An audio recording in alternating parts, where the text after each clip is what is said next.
La auscultación es un método que se utiliza para poder escuchar los sonidos del cuerpo durante un examen físico mediante un fonendoscopio. Hoy explicaremos cómo auscultar pulmones, corazón y abdomen. El paciente debe estar sentado en la camilla, con el tórax desnudo para evitar el roce de la ropa con el fonendoscopio que pueda generar ruidos externos. Brazos colgando con manos sobre las rodillas y el médico debe ubicarse al lado derecho del paciente. Recordemos que se debe revisar que el fonendo se encuentre abierto y transmita sonido según el área de auscultación para el cual se requiera. El diafragma se utiliza principalmente para los pulmones, mientras que la campana se usa más para aislar los sonidos cardíacos como soplos. En la auscultación pulmonar hay 3 ruidos respiratorios normales. Los primeros son los ruidos traqueales. Encima de la tráquea se escucha constante tanto inspiración como expiración a igual intensidad. La auscultación se debe hacer simétricamente y siguiendo un orden en forma de escalera para poder comparar ambos pulmones, tanto por delante como por detrás. Los segundos ruidos son los broncovesiculares. Son un intermedio entre los traqueales y vesiculares y se escuchan en los hilios pulmonares. Se escuchan bien en la inspiración y un poco disminuido en la expiración, pero no tan bien como los ruidos traqueales. El tercer ruido es el murmullo vesicular, ruido característico donde la inspiración se escucha perfectamente, pero la expiración solamente se escucha al principio.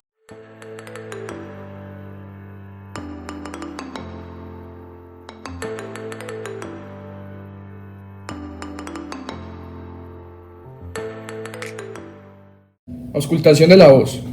Se le pide al paciente que diga 33 y se ausculta la región posterior y anterior y se compara un lado con el otro. El ruido no debe escuchar claro.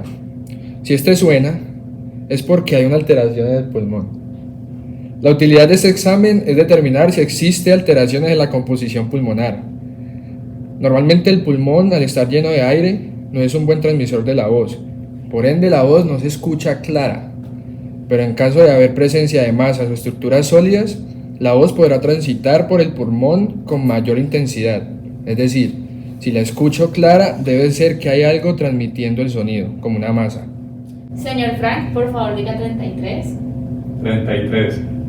De nuevo. 33. Otra vez. 33. Otra vez. 33. Una vez más. 33.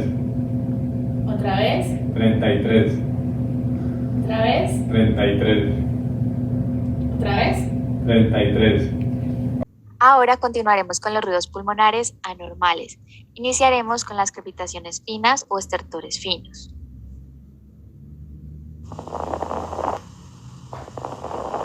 Este es el sonido que generan las pequeñas vías aéreas colapsadas que se abren.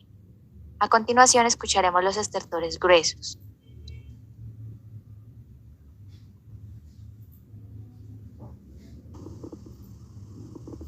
Este sonido se debe a secreciones o líquido dentro de la vía aérea.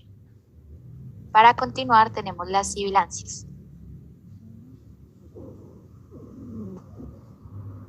Este sonido se presenta por vibración de vía aérea estrecha.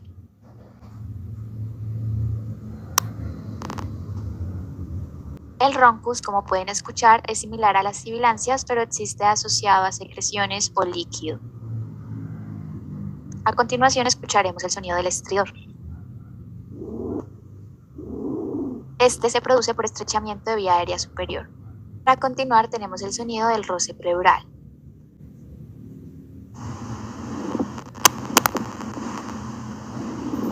Este se da por el roce de las superficies pleurales. Para terminar tenemos el sonido del squeak. Una sibilancia corta precedida de una crepitación observada en enfermedades intersticiales pulmonares, neumonías, alergias. La auscultación cardíaca es el cuarto y último paso del examen físico cardiovascular. Para iniciar debemos tener en cuenta las recomendaciones anteriormente mencionadas en la introducción. La utilidad de la auscultación cardíaca es poder identificar los ruidos cardíacos normales y buscar una posible anormalidad en los mismos, para así dar un diagnóstico más certero. En primer lugar, debemos ubicar las áreas de auscultación cardíaca, que son, primero, aórtica. Se encuentra en el segundo espacio intercostal con línea paraesternal derecha. Pulmonar. Segundo espacio intercostal con línea paraesternal izquierda. Tricúspide. Quinto espacio intercostal con línea paraesternal izquierda. Mitral. Quinto espacio intercostal con línea medioclavicular izquierda. Y por último, el accesorio, en el que se encuentra entre la pulmonar y la mitral. En estas áreas vamos a encontrar un primer ruido cardíaco que llamamos R1, el cual se produce por el cierre de las válvulas atrioventriculares. Es un de tono bajo, de larga duración y se percibe mejor en la región del ápex. Y un segundo ruido que llamamos R2, el cual se produce por el cierre de las válvulas semilunares. Tiene un tono agudo, es de breve duración y se percibe mejor en las áreas aórtica y pulmonar. En medio de R1 y R2 está la sístole y después de R2 sigue la diástole para iniciar de nuevo con un R. También existen alteraciones en las que se aumentan o disminuyen estos ruidos cardíacos. Cuando se aumenta el R1 puede ser una estenosis mitral, que se da por un aumento del gradiente transvalvular, y hay otras causas como la CIB, taquicardia o síndrome de preexcitación. Cuando se disminuye R1 pasa lo contrario, que es la insuficiencia mitral. Puede disminuir la intensidad del ruido. Los bloqueos atrioventriculares también lo pueden producir. También causas extrínsecas como el EPOC. Cuando se aumenta R2, la causa más frecuente es la hipertensión pulmonar. También la hipertensión sistémica, la coartación de la aorta, los aneurismas aórticos. Cuando se disminuye R2, está la insuficiencia aórtica severa, las bajas presiones diastólicas y las bajas presiones de la arteria pulmonar. Además, debemos tener en cuenta 3 parámetros iniciales que nos permiten realizar una buena técnica de auscultación. Primero, es importante tener en cuenta la intensidad y tono de ruidos cardíacos, los cuales se pueden ver modificados por 6 características. Primera, grosor y conductibilidad sonora de los tejidos interpuestos entre el corazón y el oído del médico. Segundo, velocidad con que se produce la tensión valvular.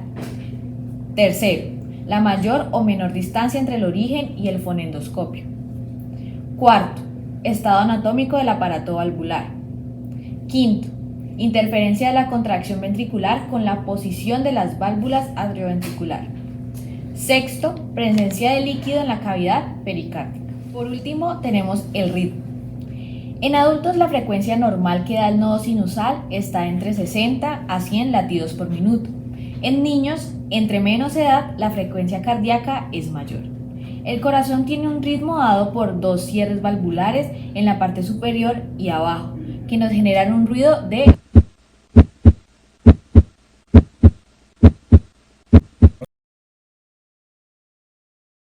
Auscultación abdominal.